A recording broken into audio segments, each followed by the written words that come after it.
A warning that schools may have to cut the number of their teachers to save money.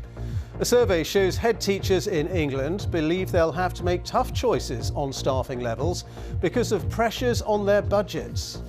We are doing our very best, but I don't think that it's sustainable to keep at this level of tightening because there's only so much that you can strip back before actually the impact on the children is massive. But the government says it is providing schools with an extra £4 billion of funding. Also this lunchtime, Government Minister Sir Gavin Williamson denies new claims of bullying. He's said to have told a civil servant to jump out of a window. Americans go to the polls for the crucial mid-term elections. At stake, control of both houses of Congress. Police pioneer a new way of tackling knife crime based on data about where and when it happens most often. This is predictive policing, this is precision policing, this is understanding where we're going to get the best effect when we put our officers on patrol. Mr. Bell? Ding dong, you're not wrong. This way, please. And the veteran comedy actor Leslie Phillips, star of the Carry On films, has died at the age of 98. And coming up on the BBC News Channel, don't write us off. England's Ben Stokes has his eyes on the T20 World Cup final ahead of their semi-final clash against India on Thursday.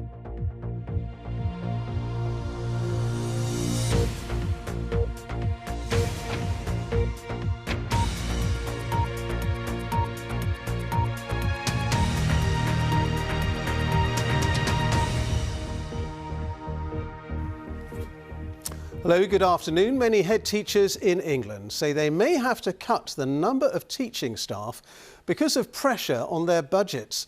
A survey by the Head Teachers Union found that 2/3 of its members in England said they'll have to make teaching assistants redundant or cut their hours.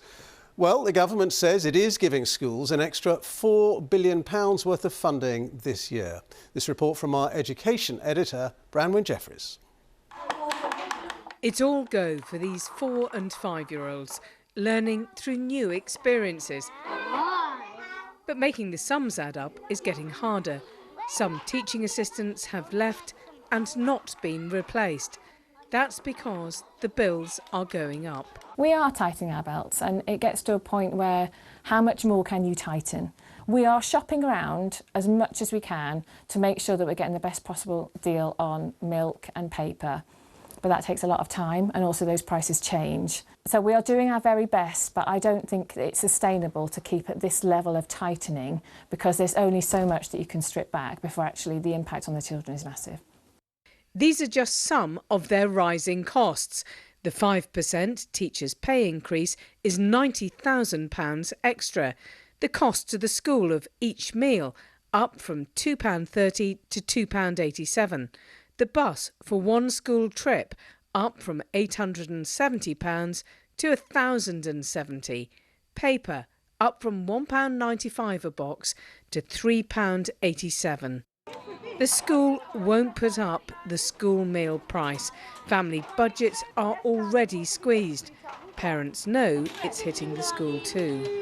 Schools are having to use the budget that they've got to pay the pay rises for the teachers, and then everything else is increasing. It will have a detrimental effect probably next year or the year after. I think there's a lot of pressure on the school. They're doing a fantastic job with trying to raise funds by doing lots of other activities and stuff, but I think it's difficult for them. I mean, I don't know what they're going to do in the long run because there's not an endless pot of money that everyone's got. Schools are managing for now, but today head teachers are warning there are no more easy savings. So what's the big picture on funding? Well, schools in England are getting cash increases from the government, but all the costs are rising so rapidly that they're beginning to outstrip that extra money. And that's why this head teacher is worried. The only people who are missing out on, the impact of all of this is the children. If we're not giving them the education they deserve now, what are we all doing? 1, 2. School spending is up £4 billion this year. The government says there's energy help too. But many head teachers say they're facing too much uncertainty. Branwen Jeffries, BBC News, West Bromwich. There have been more allegations of bullying against the Cabinet Office Minister Sir Gavin Williamson. He's reported to have told a civil servant to slit their throat and jump out of a window when he was Defence Secretary. Well, Sir Gavin denies the allegations. Meanwhile, he has been reported to the parliamentary watchdog over messages he sent to the former Chief Whip, Wendy Morton. Let's go to our Chief Political Correspondent, Nick Eardley, who's at Westminster. So more questions for the Prime Minister, really, about the conduct of Sir Gavin Williamson. There are, Ben, and any hope that Number 10 had that this would fizzle out and go away hasn't really materialised at all. So you have these new allegations in The Guardian this morning about the language used by Gavin Williamson to a senior civil servant back when he was at the Ministry of Defence, denied by Sir Gavin, the substance of them anyway, although the specific language hasn't been denied by Sir Gavin overnight. Add into the mix the fact that that complaint we heard about at the weekend about WhatsApp messages that Sir Gavin had sent to the former Chief Whip, Wendy Morton, that had been referred to the Conservative Party. That process doesn't seem to be going anywhere quickly, so it's now also been referred to the independent body that governs the rules on bullying in Parliament. So there's now a number of different allegations, different investigations going on to that. Number 10 says all of this is really serious and that it continues to have faith in Sir Gavin. I've got to say, some officials who've worked with Sir Gavin have contacted the BBC to say they've had different experiences and they've never experienced him being a bully or doing anything that would be considered intimidation. But what will worry Number 10 is that there do seem to be more people prepared to come forward with stories about Sir Gavin, and there are many Conservative MPs who are increasingly frustrated by how this has all panned out and frustrated that the Prime Minister seems to be waiting before deciding what to do next. All right, Nick, thank you very much. Nick Eardley there, our political correspondent at Westminster. Now, at the United Nations Climate Conference in Egypt, a UN-backed report is being presented which says that developing countries need more than $2 trillion a year by 2030 to deal with the effects of global warming. Let's go to our climate editor, Justin Rowlatt, who's in Sharm el-Sheikh for us now. Justin, this is a theme of this summit, isn't it? What the richer nations of the world can do to help the poorer nations in terms of dealing with the impact of climate change. Yeah, absolutely. That figure, though, is extraordinary, isn't it? 2 trillion, 2 million they're saying they need. And I think we should deconstruct it a little, because they're not saying all of that should come from developing world governments. They're saying that will be the total bill for, cutting carbon emissions, switching away from fossil fuels, for adapting to the impacts of climate change, which obviously are going to become more severe over time, and also the consequences of the impacts of climate change right now, this idea of loss and damage that's a big theme of this conference. So it's all of that, and they're saying obviously some of those funds will have to come from the countries themselves, from businesses in those countries, and also from the private sector around the world. There need to be mechanisms to draw in private finance. In fact, there's a big discussion here led by Mia Mottley, who's the Prime Minister of Barbados, who says, we need to reform the architecture of the international finance to make it easier for developing nations to borrow money at low interest rates to fund some of this, which would obviously then take a lot of the burden away from direct transfers of money from the developed world. So that's been a big agenda. We had Ursula von der Leyen, the President of the European Union, restating how important it is that developed nations recognise that they do have a moral commitment to helping the developing world adapt. I spoke to Nicola Sturgeon just a couple of minutes ago, and she said exactly the same. Scotland's put some money towards loss and damage, one of the first countries to do so. She says it's time now for the rest of the developed countries of the world to step up and do the same. OK, Justin, many thanks. Justin Rowlatt there, our climate editor. Protesters are causing disruption for a second day on the M25 motorway. Activists from the Just Stop Oil group climbed gantries at several places and closed the Dartford Tunnel for a time, causing queues for miles. The Metropolitan Police said 16 protesters were arrested this morning in a joint operation with neighbouring forces. There was more train disruption this morning, with many rail services starting later despite planned strikes having been called off. The RMT union cancelled 3 days of proposed action last week, But the late notice means timetables are still affected. Talks will be held over the next few weeks to try to resolve the dispute over pay, jobs and conditions. One of Qatar's ambassadors for the World Cup has said that gay visitors to the tournament will have to accept his country's rules. And he also said that homosexuality is a result of damage to the mind. Well, Jane Dougal is at the BBC Sports Centre for us. Jane, all of this just a few days before the tournament gets underway. Yes, Ben, just 13 days to go, and it was the former international Qatar player Khalid Salman, who is now an ambassador for the World Cup, who made these comments. He was asked about the issue of homosexuality for a German broadcaster because being gay is illegal in the conservative Muslim country. Salman said, "They have to accept our rules here. Homosexuality is haram." Haram means forbidden. When asked why it was haram, Salman said, "I am not a strict Muslim, but why is it haram? Because it is damage in the mind." The interview was then immediately stopped by an accompanying official. But Ben, ever since the announcement that Qatar would be hosting the World Cup 12 years ago, players and fan groups from across the world have raised concerns over the rights of supporters travelling to the event, particularly LGBT fans, because punishments for homosexuality can range from fines to the death sentence. And recently, captains from 9 leading European countries, including England's Harry Kane, have said that they will be wearing armbands in rainbow colours with the message "One Love" in an anti-discrimination campaign. But there have been many calls for boycotts of the tournament, and this interview comes the day before the Football Association of Wales announces their squad and England will announce theirs on Thursday. OK, Jane, just briefly, we've also heard from Sepp Blatter, who ran FIFA, world's football's governing body, when it gave Qatar the tournament. Now, he now says that decision was a mistake. Yes, in the last few hours, the former FIFA president, Sepp Blatter, has claimed it was a mistake to award the World Cup to Qatar, although he says because it was too small to stage the huge tournament. Now, he has said this before, way back in 2014 he said it, but it just adds to the controversy of the awarding of the tournament to Qatar because it's on the eve, really, of it, particularly when it had to be moved to the winter because of the high temperatures in summer, and of course because of their record on human rights issues and their treatment of migrant workers. But at the time, Blatter was a huge supporter of Qatar becoming the first Middle Eastern country to host the World Cup, so this is quite an admission. The BBC has approached Qatar's World Cup organisers for comment. Thus far, there has been no response. All right, Jane, thank you very much. Jane Dougal there. West Midlands Police say that a new approach to knife crime has meant that serious youth violence involving weapons fell by 29% during the month of October compared to the same time last year. The force has focused new anti-knife patrols on the times of the day and the 57 areas where trouble has been most frequent. A mother whose teenage son was killed in a knife fight is joining the new police campaign. Phil Mackey has been out on patrol.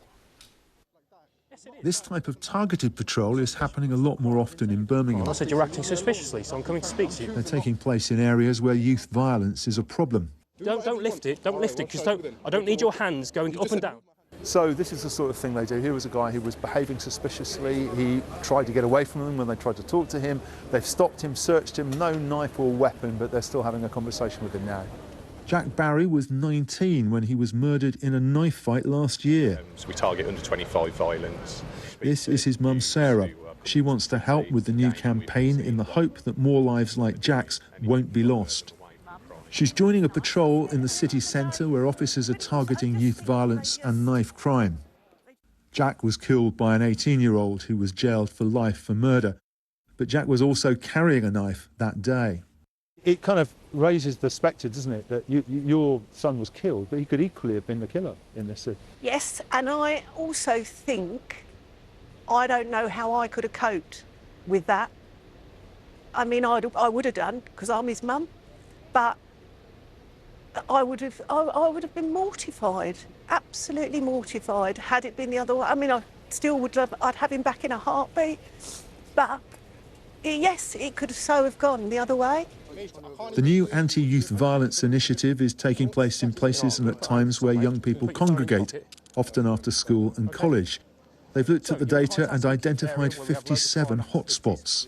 This is predictive policing, this is precision policing, this is understanding where we're going to get the best effect when we put our officers on patrol, where we know that harm has happened in the past and therefore we've got an opportunity to prevent the harm happening in the future. We're talking about often people carrying knives. Young people carrying knives, it's a really big focus of ours. We see real tragedies. There's only one strike each.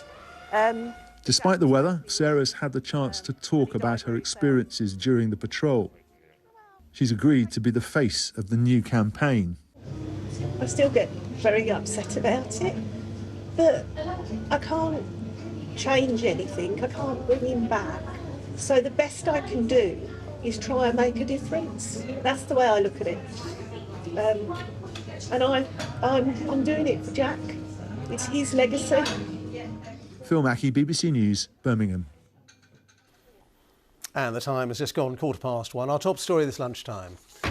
A warning that schools in England may have to cut the number of their teachers and reduce teaching hours to save money. This is our kitchen, but this through here used to be our dining room. And coming up, the family who've turned their house into a home for more than 100 cats. Coming up on the BBC News Channel, Great Britain get their Billie Jean King Cup Finals campaign underway as they take on Kazakhstan in Glasgow. And with no Emma Raducanu, they say they're happy to be the underdogs.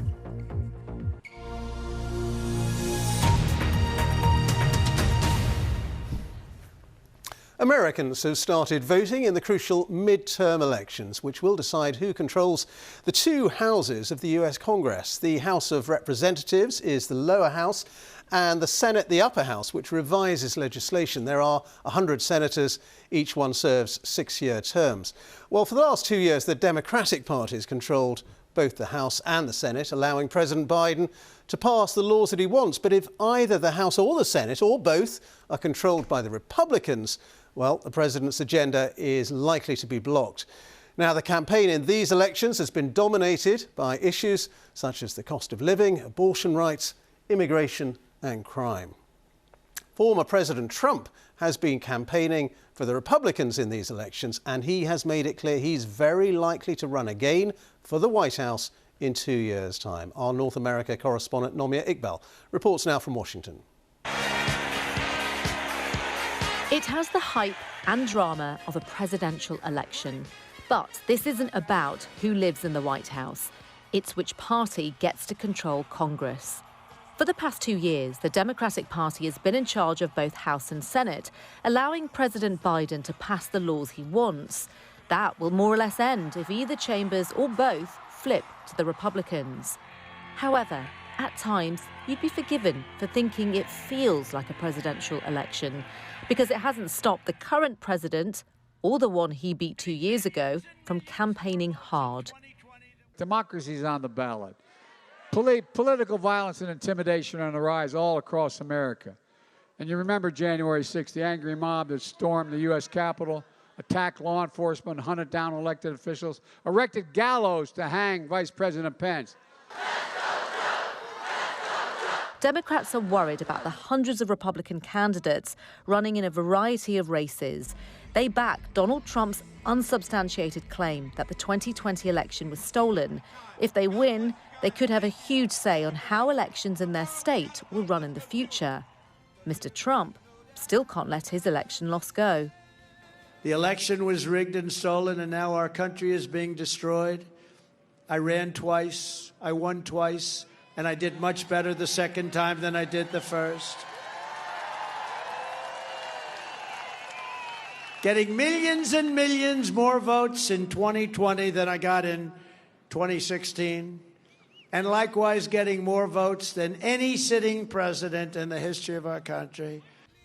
And he keeps hinting he might go for the presidency again in 2 years. Polls suggest election integrity isn't the #1 concern for Americans, though. A struggling US economy, crime and immigration are all on their minds, so it could be a harsh verdict for the current president. Nomia Iqbal, BBC News, Washington. And let's go now to our correspondent, Barbara Plett-Usher, who's in Virginia for us now as the polls open. And Barbara, President Biden has said that democracy itself is at stake in these midterm elections. What does he mean by that?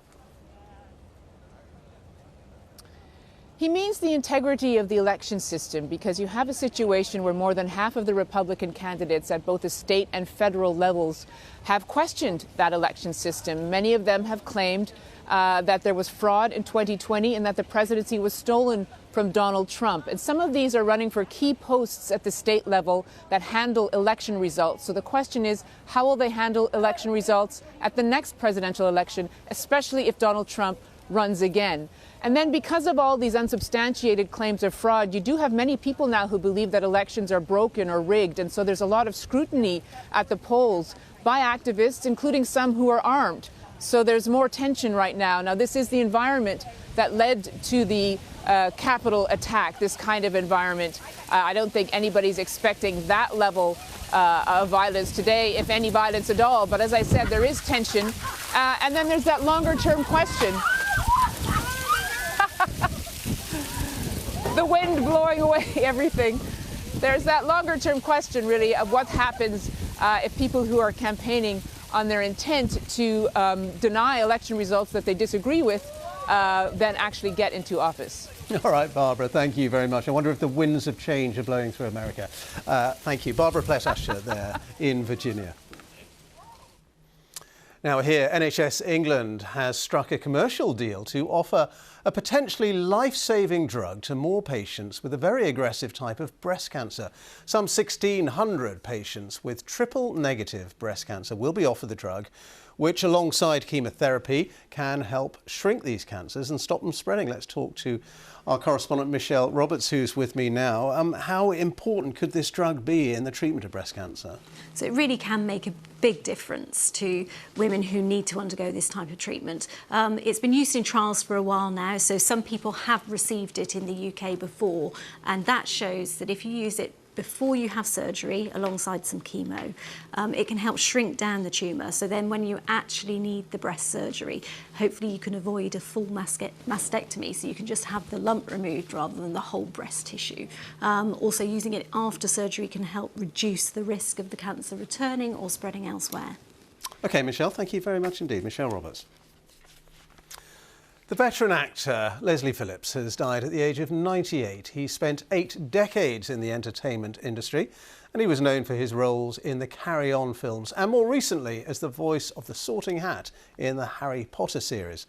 His wife said she had lost a wonderful husband and the public had lost a truly great showman. Sarah Campbell looks back now at his life. Take a look at me. Hello. Hello. Hello. Take a look at me. He was the rake, the cad, the bounder, the ladies' man, and awfully funny. Hi, girls. I'm available. Oh. Mr. Bell? Ding dong, you're not wrong. This way, please. His comic technique was developed in the theatre, but it worked just as well in 3 early Carry On films, on television and on radio. Surely I don't have to go to bye-byes. In. The Navy Lark ran for 18 years from 1959. With our 3 stars, Stephen Murray, John Pertwee and Leslie Phillips. Go again. Up a bit. Up a bit. To me. To me. From you. Think of a number and double it. The man most likely to, one of a string of hit West End comedies, lasted 4 years. He starred in it and directed it and made a lot of money. It was an enormous hit. It turned into the biggest hit I've ever had, even though it was crucified by the critics. And I did it over 2,000 times. Despite the posh accent, he'd been born a Cockney. He'd become a child actor to help his poverty-stricken mum after his father died when he was 10.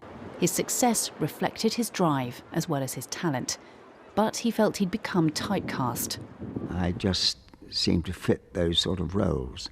It was, it was marvellous, really, to get those sort of roles. And they seemed important then. It was only later that I realised I was getting into a kind of a rut.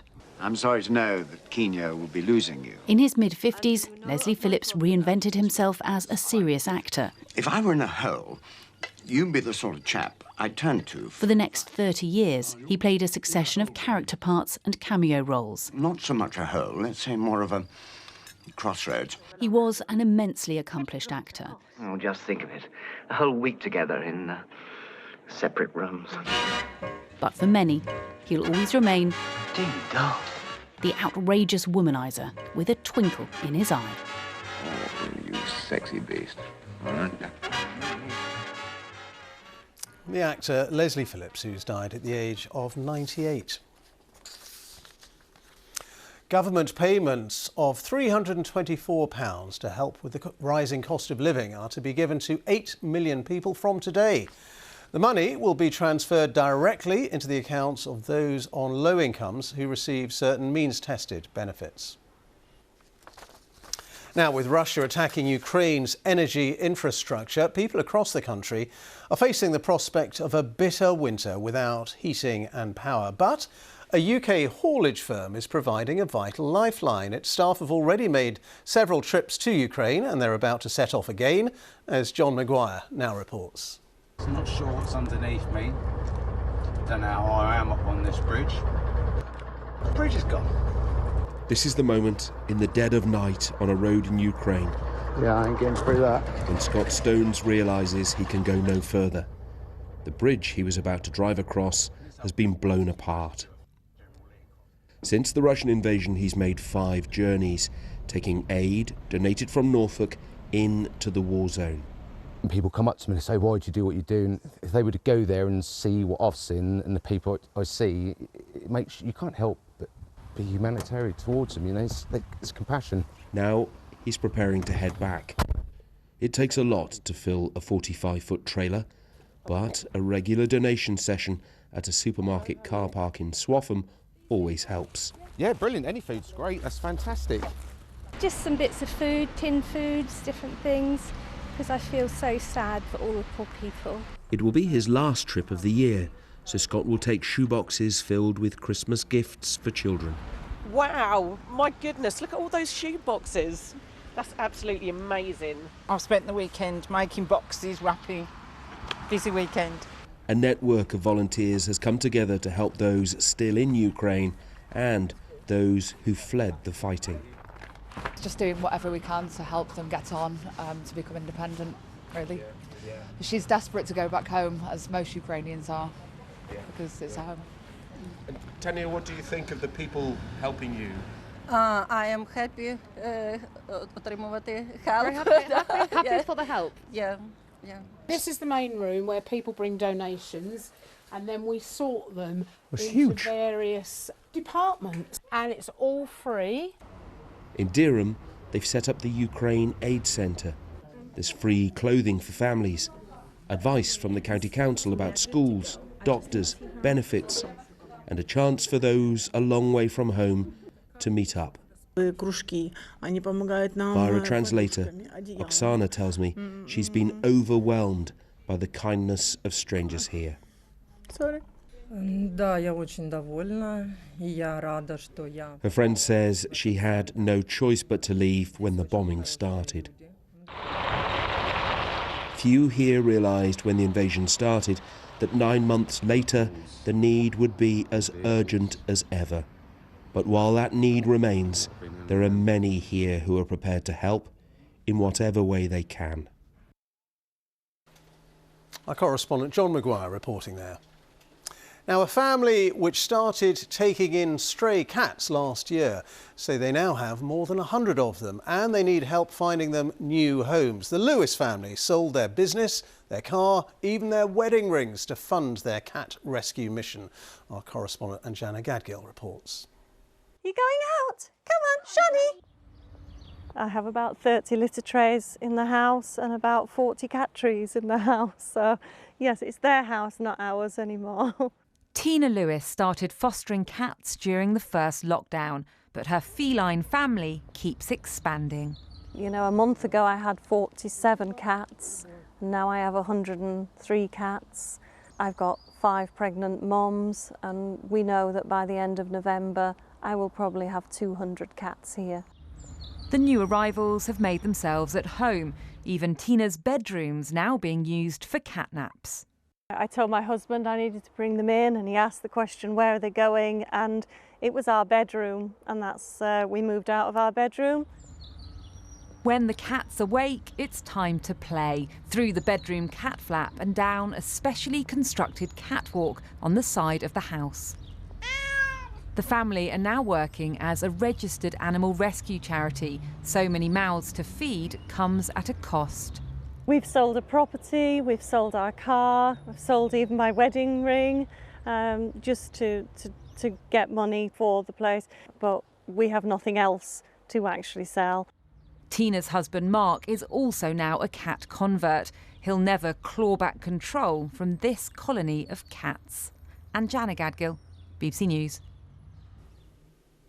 Right, let's see what the weather's doing. The latest forecast for you now from Stav Denials. Hi, Stav. Hi there, Ben. Thank you very much. Good afternoon to you. We're holding on to the unsettled theme through today and indeed over the next couple of days. Through the afternoon, we're likely to see further showers, some of these heavy at times across southern and western areas, and it'll stay quite blustery. And the reason why, low pressure, which has been with us for days now, sitting to the northwest of the country.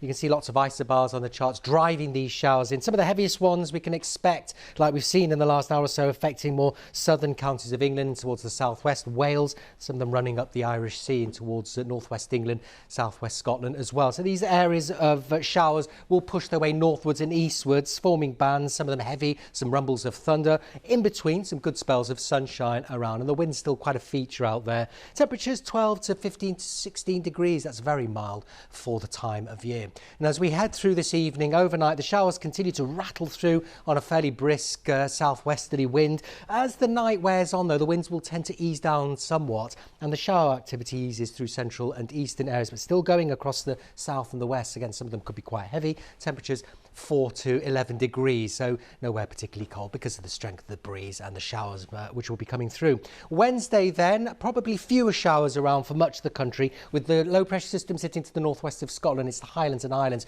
which see the strongest of the winds and also the heaviest of the showers. Further south, the showers will be fewer and there will be a bit more sunshine in between. Our air coming in from the west for a while, so 11 to 15 degrees. It might feel a degree or so cooler, but that's all about to change for the end of the week. High pressure builds over the near continent, squeezes up against this low pressure which will be sitting to the northwest of the country, so it's going to be very windy, but we're drawing the air a deep way from the south, from the subtropics right the way to our shores. You can see the deep orange colours there, so exceptionally mild throughout Thursday and Friday. It will be very windy with a chance of thicker cloud and outbreaks of rain, particularly across Western Hills, some low cloud and drizzle. Gales, even severe gales developing across the northwest of the country as we head into Thursday evening. The best of any brightness will be across the southeast, but be quite limited. But look at these temperatures for the time of year, 16, 17, maybe 18 degrees in one or two spots, and that'll take us into an exceptionally mild night for Thursday night, probably no lower than 15 or 16 degrees in a few places, almost record breaking for the time of year, so watch this space. It stays mild for Friday and into the start of the weekend, generally dry. Signs of it though becoming a bit more unsettled across the west as we move through Sunday, with it turning wetter and windier, and it'll turn unsettled again into next week. Ben. All right, Stav, thank you. And a reminder of our top story this lunchtime. A warning that schools in England may have to cut the number of their teachers and reduce teaching hours to save money. That is all from the BBC News at 1, so it's goodbye from me, and on BBC One Now, we'll join the BBC's news teams where you are. Have a very good afternoon.